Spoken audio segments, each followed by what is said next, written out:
Harry Potter and the Half-Blood Prince is the sixth Harry Potter film, the sixth Wizarding World film, and the second of both franchises to be directed by David Yates. Now, for a lot of people, as I understand it, Half-Blood Prince has always been in the lower end whenever they're ranking the Wizarding World movies. For me, it's been all over the place, just like Chamber of Secrets was all over the place for me whenever I tried to rank the Wizarding World movies, before I grew a more critical and more analytical mindset. I have always loved Half-Blood Prince, I have always enjoyed Half-Blood Prince, but I have always hated Half-Blood Prince all at the exact same time. So, with my more critical mindset, where does the film now rank amongst the rest of the Wizarding World films? So, only one way to find out. So the film comes out blasting with the Death Eaters, Voldemort's followers, attacking the innocents of the London streets. Both the magical innocents, as they attack Diagon Alley and kidnap Garrick Ollivander, and the Muggle innocents, as they completely destroy a bridge full of civilians. We then cut to Harry Potter accompanying Dumbledore to recruit Horace Slughorn, one of the previous potions professors, played by Jim Broadbent, back to his original post. And I'm just going to get this right off the bat because I don't hear a lot of people talking about this, but I'm going to. I love Slughorn. Not only is he one of the only morally good Slytherins we have in the entire series, but he also has a cunning tendency to know which of his students will go on to future success, and recruits them into his own personal club. While this isn't the best mindset for a teacher, just knowing this one bit of information says a lot about his personality. We then cut to a small meeting of Voldemort's followers consisting of Pettigrew, Bellatrix, Draco Malfoy's mother, played by the late, great Helen McCrory, and Severus Snape. Worried for her son's safety after the Dark Lord assigns to him a secret task, Severus Snape makes an unbreakable vow with Narcissa. He will look after and protect Draco, and if he cannot complete Voldemort's mission, then Snape will do it for him. And after a mysterious run-in that the Golden Trio have, where Draco was accompanied by a group of Death Eaters, Harry suspects Draco of being a new follower of the Dark Lord. True, we do get some interesting developments along the way with our three main storylines. We see Draco start to come up with his plan, and we start to figure out what his mission exactly is. We see that Dumbledore only rehired Slughorn because Horace has vital information about Voldemort that he wants Harry to extract from the professor, and we see Harry come into possession of the Half-Blood Prince's book, a potion book where a mysterious student not only wrote down instructions on how to produce potions easier than the book itself, but also lists spells that Harry hasn't even heard of before, such as Sectum Sempra, which is only to be used on enemies. But intercut with those three plot points is just a whole bunch of boringness. Not only is the cinematography much darker, grayer, and just more ugly to look at than any movie before it. Not only is the whole tone of the movie just very monotone, so it all feels very slow, but one of my biggest problems from Goblet of Fire comes back into this film. We focus on the teen drama and the romance. And oh my god, I don't care. Even though every single actor in this entire franchise has fantastic chemistry when they're just acting as friends, when they have to act in an actual relationship, something must flip in their head because their chemistry goes from 100 to 10%. Yeah, okay, relationships in this movie, like the one that Ron and Lavender have, are supposed to be awkward as hell. But A, not only do they linger on it for a bit too long, in my opinion, but two, the actual relationships that we're supposed to be rooting for have even less chemistry than that one. This is where we get to Harry and Ginny in this movie. Now look, I've never read the book series, I'm going to be completely honest, so I have no idea what their relationship is like in the books.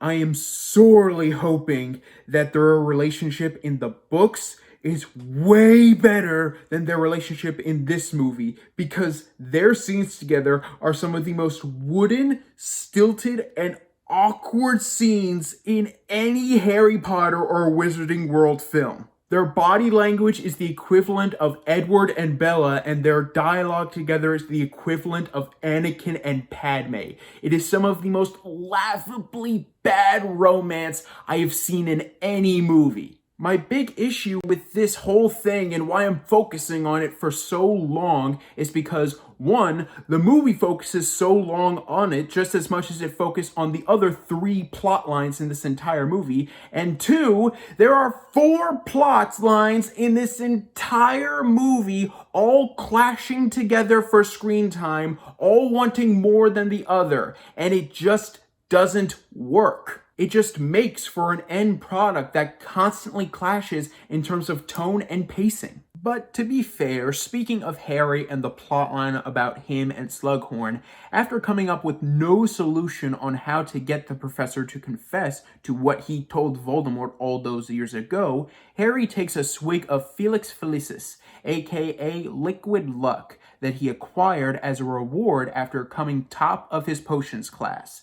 And Daniel Radcliffe's performance is just incredible. Maybe it's just the fact that most of this movie is so dreary when it comes to tone and look, but his performance, his just happy-go-lucky attitude for the next 10 minutes of the film is just the sort of adrenaline shot of just happy-go-lucky, fun goofiness that this movie desperately needed.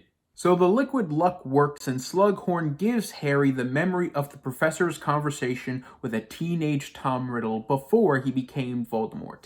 Years ago, Tom Riddle asked the professor a quote-unquote hypothetical question about a piece of magic called a Horcrux. Slughorn told Riddle that a Horcrux is a way to split a person's soul into another object, rendering them immortal as long as the object stays intact. And, as it turns out, Voldemort not only used this information to split his soul, but did so 7 times as to make himself that much harder to kill. We already saw one of these Horcruxes destroyed back in the second movie when Tom Riddle's diary was stabbed with a basilisk's fang, and we saw one in this movie destroyed because Dumbledore told Harry about Tom Riddle's mother's ring, which Voldemort put part of his soul into, which he himself destroyed. And through means of, I don't know how they acquired this information, the two of them, Dumbledore and Harry, go to a magical cave where they find that the third Horcrux, a locket, is held within. True, the scene in the cave is kind of slow, but whether it's Michael Gambon's heartbreaking performance as he drinks the magical potion to get the locket, the weird and creepy army of skeletons that pop out of the water, or the hurricane of fire that Dumbledore creates to guard and protect both him and Harry, this scene is just so good. And when the two arrive back at Hogwarts, Malfoy puts his plan into motion, using a vanishing cabinet, which is basically a portal that not even the protective grounds of Hogwarts can block off. He smuggles in a small team of Death Eaters, and when he has Dumbledore cornered in the Astronomy Tower, it's revealed that Malfoy's mission this whole time was to kill Dumbledore. But not before disarming him. A plot point which we'll get to in Deathly Hallows Part 2.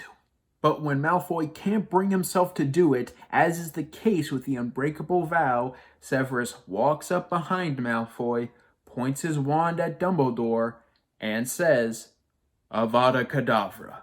And just like that, Dumbledore is knocked out of the Astronomy Tower, dead before he even reaches the ground. And as the Death Eaters make their destructive escape, being followed by Harry, Harry tries to use the mysterious Sectum Sempra curse on Severus that he knocks back in Potter's face. Severus then reveals that he is the Half-Blood Prince. What a twist! A twist that no one really cared about, let's be honest. There was no big clues as to it being Severus Snape was the Half-Blood Prince except for one single scene, and even then, the Half-Blood Prince's book was sort of a side note, especially now that Dumbledore is dead. Speaking of which, the next scene is just every single student and staff member of Hogwarts just surrounding Dumbledore's dead body, sobbing and weeping and mourning. And McGonagall likes the Lumos spell, which ignites a light in the sky, followed by each member of Hogwarts, every single student and every single staff member lighting their wands in the air, making a giant light in the darkness of the clouds. And it's a beautiful moment, and once again, stop making me feel emotions, Harry Potter movies. You're supposed to be for kids, and you're supposed to be fun and lighthearted. But every single movie, you have a really frickin' sad scene. Stop it! We then end the movie with Harry telling both Ron and Hermione that he won't be attending his final year at Hogwarts, as he will be going on an adventure to find and destroy the last 5 Horcruxes. And when Ron and Hermione tell Harry that they will be accompanying them because he can't go anywhere without them, the movie ends on a slight happy note. Except for the fact that Dumbledore is dead. So that was Harry Potter and the Half-Blood Prince. And is it the worst of the Harry Potter movies? And is it one of the lesser of the franchise that everyone else seems to think it is, in my opinion? Well, no. It's definitely flawed, don't get me wrong, and it's not one of my favorites of the franchise, but I still enjoy it. The tone is very inconsistent. The pacing and runtime are a bit too slow and long for this movie's own good. The visuals are very ugly and just boring to even look at, and the story has too many competing plot lines fighting for attention. But with that said, the acting, for the most part, is still great. I love all of these characters, and I do enjoy just spending time with them. The moments of tension and suspense are chilling, the emotional moments hit hard, the comedic moments are almost always funny, and the music is, as is the usual with Harry Potter films, incredibly powerful. The movie definitely has major problems, but like Goblet of Fire, I do find myself constantly coming back to it even outside of marathons of this franchise. I'm going to give Harry Potter and the Half-Blood Prince a B+.